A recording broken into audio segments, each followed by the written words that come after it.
it's time for our Easter episode. Today we are going to be making a cookie bouquet that will be so beautiful for Easter. We're gonna make little shortbread flour cookies, and then we're gonna put them in a little cute little pot. It's gonna be so cute. We're gonna make a very basic shortbread recipe to start off. So we're just gonna start with some AP flour and a little bit of salt. And the great thing about shortbread is that it is a really simple recipe. There's no leavening in this. It's just gonna be flour, salt, and butter is really all you need, and a little bit of sugar. We are gonna start with some unsalted butter. Would you like me to tell you a smart cookie fact of the day? Of course you would. Smart cookie fact of the day. There was a gingerbread guild in Germany, and they basically said that they were the only people that can make gingerbread all year, and the only time that ban was lifted was during the holidays, and that's why there's this tradition of making decorated gingerbread cookies that happen during Christmas. But apparently you could be like prosecuted and fined if you made gingerbread outside of the time that the ban was lifted. Cookie jail, I guess. So we got our butter, unsalted butter. We're just gonna add some sugar. We're gonna cream this butter and sugar together for about 4 minutes. We need for it to go that long because we need this to cream together so it gets kind of lighter in color and it gets super fluffy. So we're gonna let this mixer go at medium speed for about 4 minutes. Favorite part of an internet baking show is waiting around for things to bake. Boom! It's been 4 minutes. I bet in an internet world it's been like 2 seconds, which is very cool. So now that we have creamed together our butter and sugar, you can tell that this has gotten light and fluffy and so yummy. I'm gonna add some vanilla and scrape down the side of my bowl a little bit. And then we're just gonna slowly add our flour and salt mixture to this until a loose dough forms.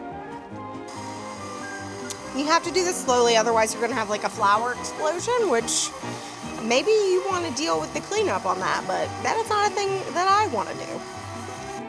So now you can see we've got a very kind of loose, shaggy dough. I know that this looks scary right now, but trust me, there's enough butter in here that it's going to start to come together. So we're just going to kind of use the heat of our hands to get it to come together. We're going to wrap these in cling wrap, and then we're gonna let them chill in the fridge for an hour.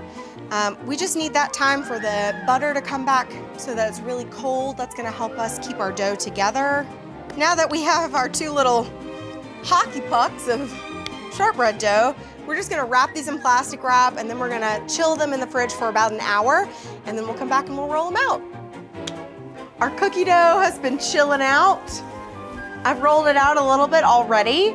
Ooh, while I'm rolling out, I can tell you a fact. Smart cookie fact of the day. While we know Easter is traditionally a Christian holiday, it's based on an old festival period celebrating the springtime and the spring equinox.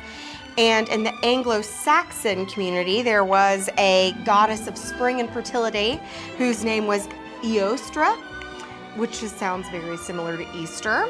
So she was often depicted carrying a woven basket, which is where we get the Easter basket from.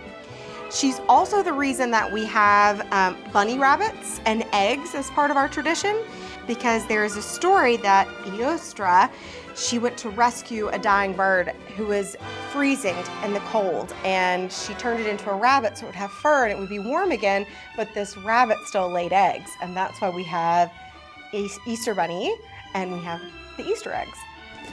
Smart cookie fact of the day. So I've got a variety of different cookie cutters.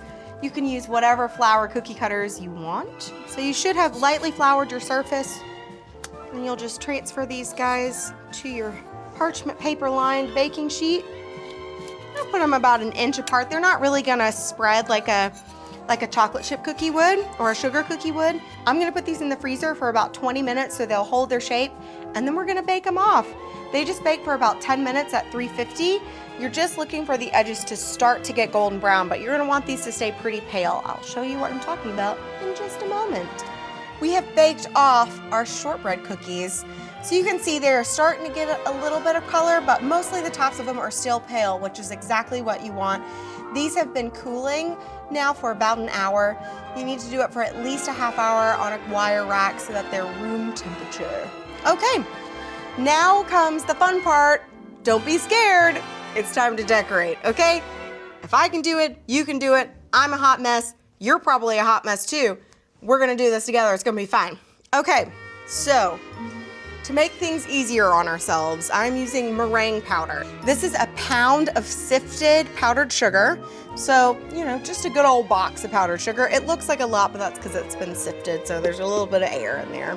If you're using Wilton meringue powder, there is a recipe on the back of the little container, which is perfectly great, and it's gonna tell you to start with 5 tablespoons of water.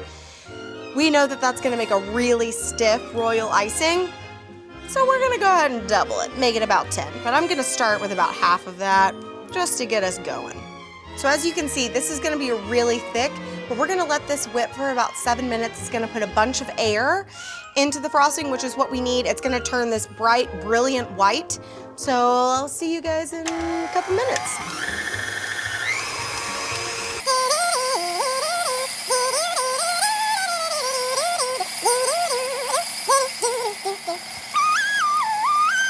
Great, so you can tell this is like really changed its texture. It's super bright white. It's much more fluffy.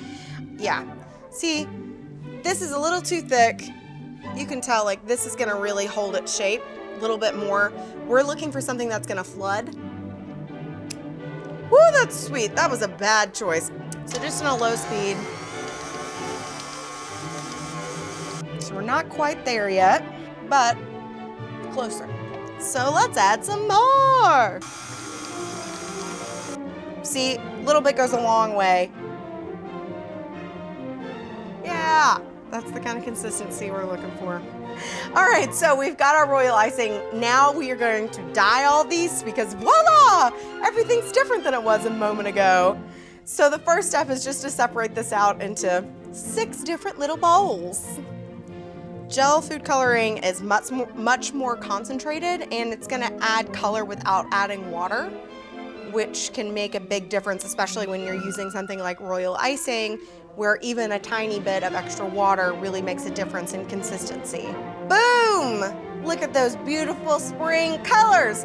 So we're gonna work on these beautiful little cherry blossoms.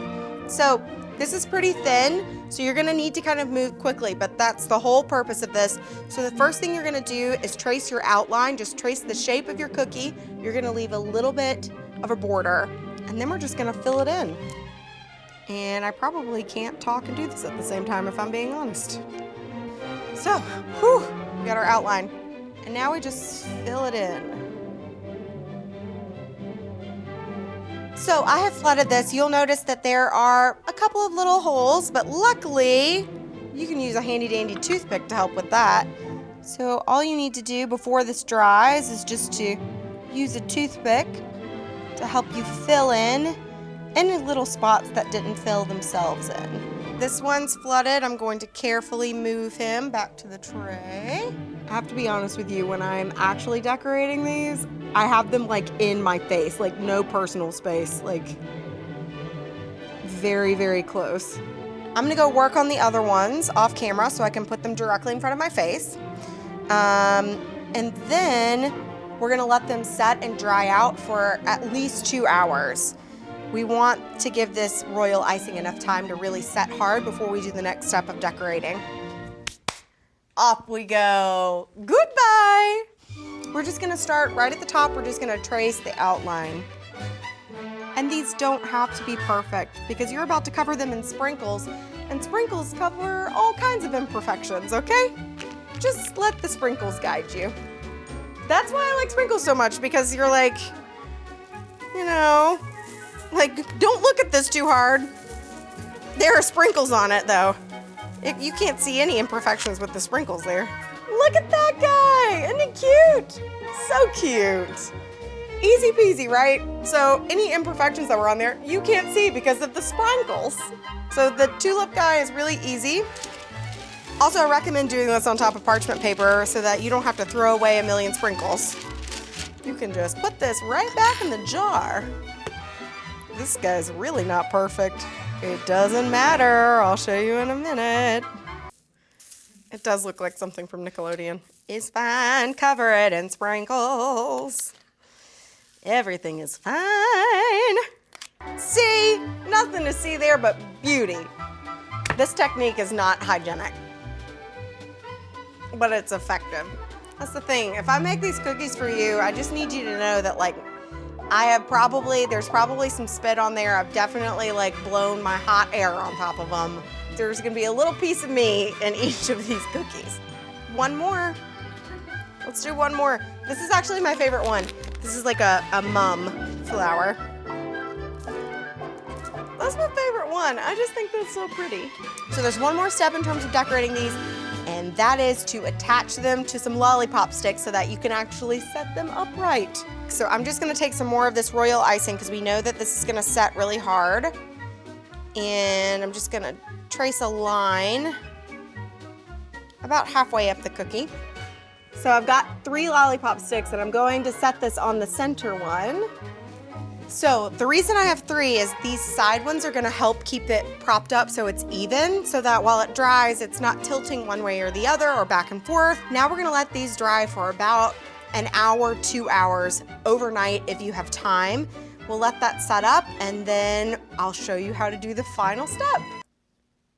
We're back! Okay, so I have now attached lollipop sticks to all of these gorgeous cookies. I mean, look at that.